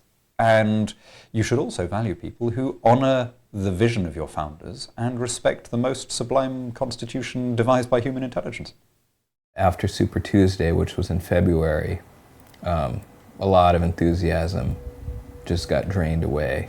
Super Tuesday is almost completely in the books. The polls get ready to close for Republicans. Here we are. New Jersey, Republican primary, John McCain, we project the winner. In New York, also John McCain. Illinois, we project John McCain the winner there as well. The Georgia Republicans, Mike Huckabee. In Connecticut, we also project John McCain. California is his. McCain is garnering enough GOP support. McCain with a large sweep of victories around the country.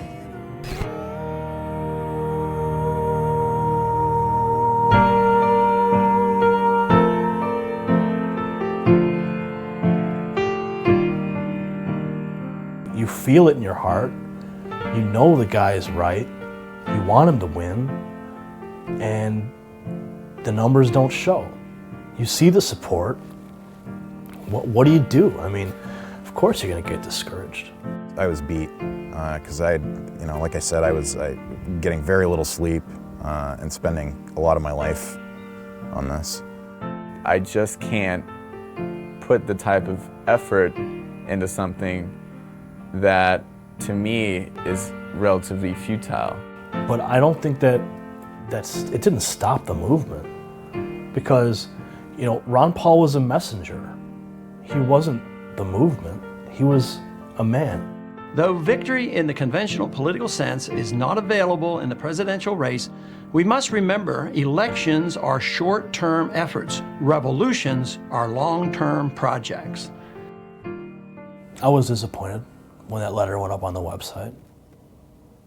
I didn't want it to end. I wanted Ron Paul to stay the course. It's not for me to say. I mean, who would want to be in a mess like that? Who would want to campaign the way that he had to campaign for as many months? It's a thankless task. I cried really hard that night. And I got drunk, actually. I was disappointed. I'm very sad that Ron Paul dropped out when he did. I'm hurt.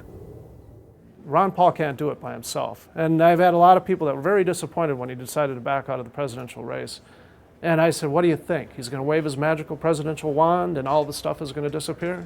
No, that's not the way government works. You know, the idea that we were under some illusion that he could get elected, or a fantasy that they were going to allow him to be president, was not even it. We understood. He was the vehicle by which we could express our dissent. Give a finger to the man all the way up to the end as far as we could take this. But there's another thing that I think we ought to do. We ought to make a grand display. We ought to have a true march to show what our numbers are. Ron Paul came out with his video, telling people that he wanted to have a march. Dr. Paul, all he had to do was say, hey, I think there should be a revolution march. Boom. As soon as I saw it, I went, I got to be a part of this, because I've done things in D.C. before, so I can help. And they took it upon themselves to organize it. And they did it themselves, without the campaign, without Ron Paul. They just did it.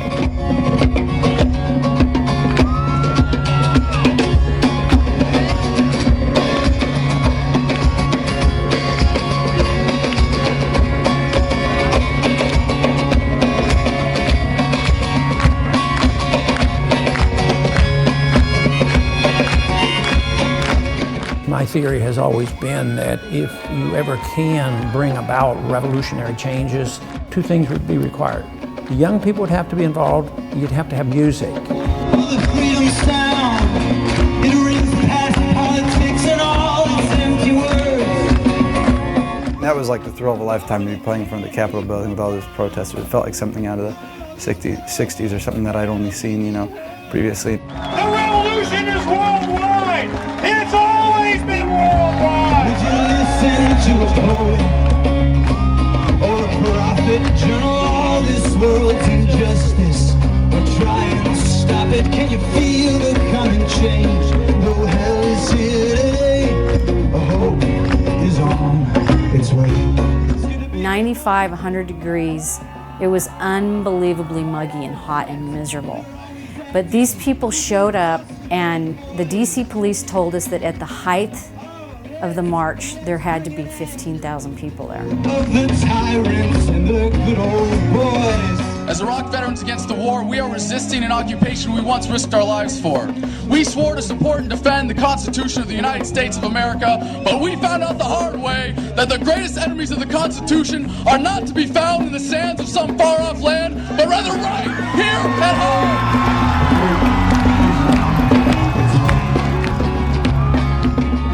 We didn't have anything go wrong, had no fights, no problems, everything just went wonderful. No more central planners, no more bailouts and billions for the bankers. We're surrounded by the John McCains, the Bob Doles, Hillary Clintons, Barack Obamas, Chuck Schumers, all these interchangeable nobodies and liars and thieves and killers. Even though people were upset about the government, upset about some of the things that are happening, it was so happy.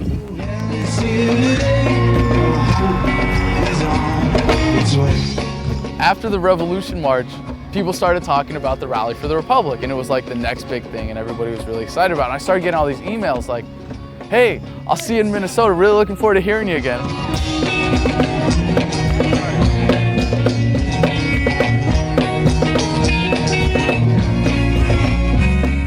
When I saw the Walk for Freedom heading into St. Paul, I was so excited. I just thought that was so cool. I mean, I literally got a little misty because here are folks, they were taking this message and they were literally walking with the message.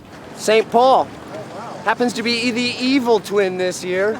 The GOP convention was getting ready. Everything was kind of blocked off, so that's what made it such a ghost town. And then you have the military standing on the roof of the building with their binoculars.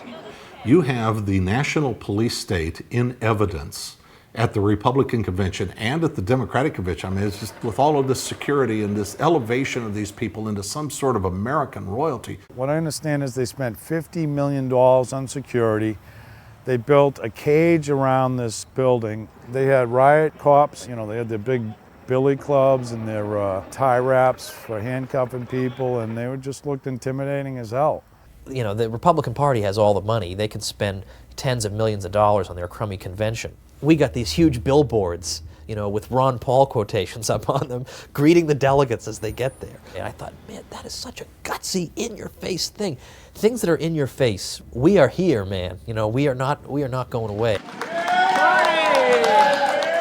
Ron Paul came on into the university area and met with us, and he was wearing a shirt that we had all signed as far as all the walkers. So he has our autographs now. He led us for 2 miles through the streets, proving that you can lead the country at 73 years old. It was just a joy to be able to walk with him, walk behind him, around him. He led us over to the Fed building, and we were just chanting and cheering the whole time. We have just finished off leading a protest march to the Minneapolis Federal Reserve Bank, where Ron Paul gave a wonderful speech in front of this wonderful palace dedicated to fake money.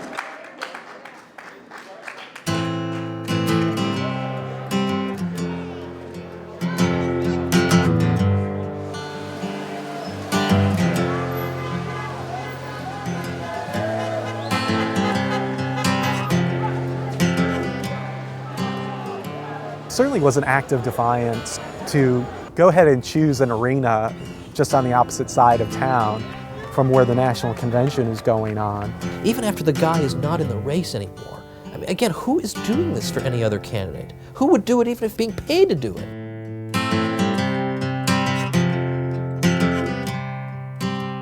All we have to do right now is just walk, keep plodding ahead, and that's what the Walk for Freedom was doing, and I was so proud of them. I'd done things like that before, but the guys that hadn't done something before have something in their heart now that'll give them more power in the revolution. So completing a journey like this is it's almost a spiritual journey. Man, it's a joy to be here, finally. And this is real. This is where it's at. This is where this is where we take our country back.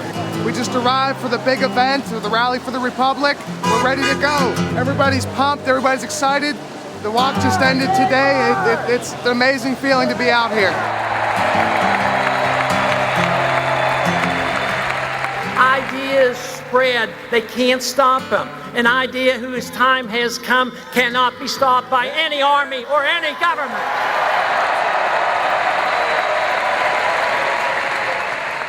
It was the culmination of everything that his whole campaign stood for. In a stadium like that, and to see all these people interested in something that I thought I was a loner, almost in the ideas, and I'm sure Ron Paul felt the same way at one time. In the past 18 months, it was discovered that the ideas of liberty and the revolution was alive and well, and we're celebrating it here tonight.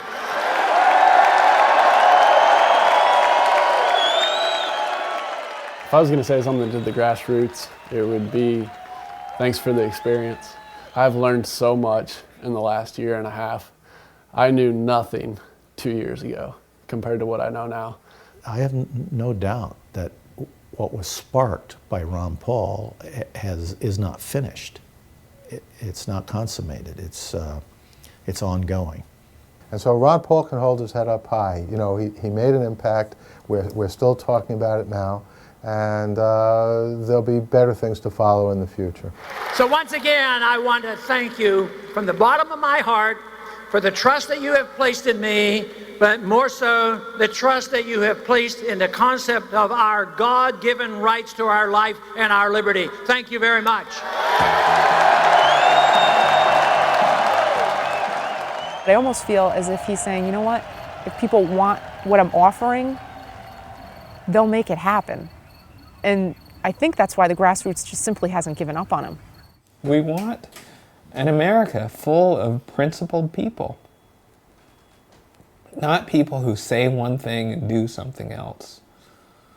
Say anything to get elected, but who say what they mean what they say, and they live their lives by those principles. And that's why he can animate the grassroots.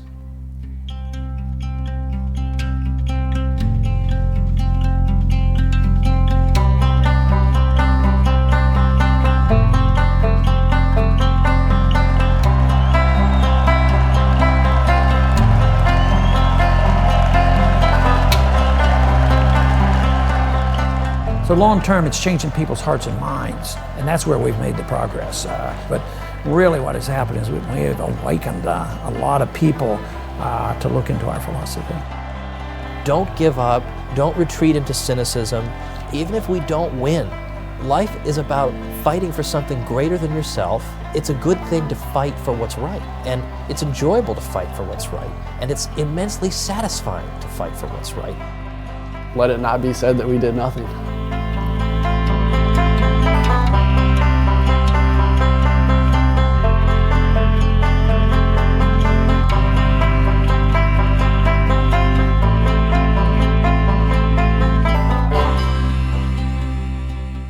I gave her tapes to get a load of this. We were standing out front of the Obelisk.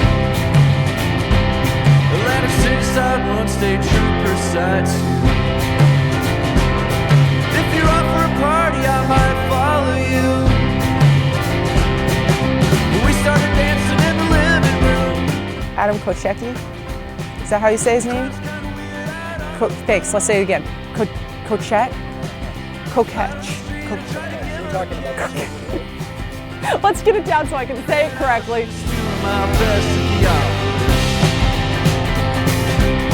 I was showing up early, I was all worked up.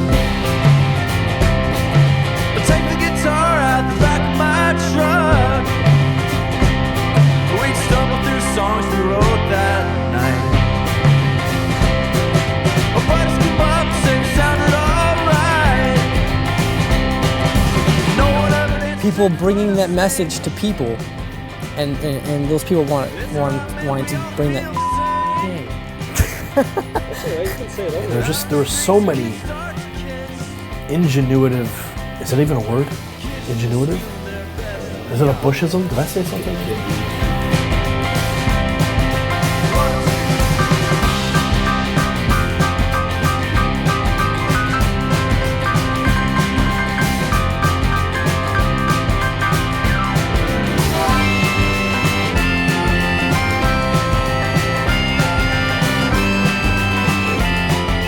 And the documentaries that are going to come out of this, you know how many thousands, tens of thousands of hours of videotape there is for the revolution? Nobody's going to be able to, encapsulate it in, 1 hour. They're not going to be able to do that. You can just kind of get the sense, the idea.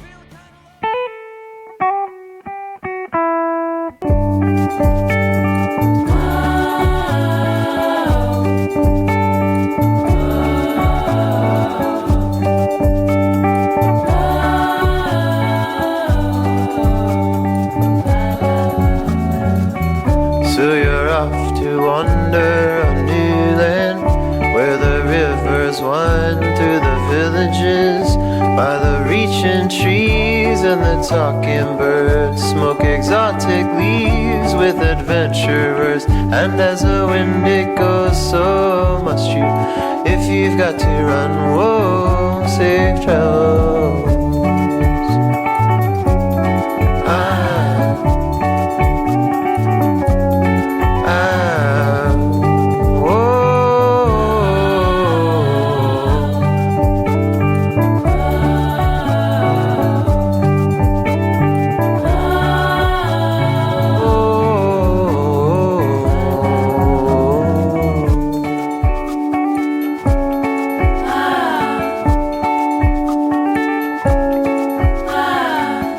There's a world to see, so they tell me. Maybe time you leave this old city, that the seasons change, they always do. I'll be waiting here to talk with you, and as the river runs, so must you. If you've got to run, whoa, safe travels.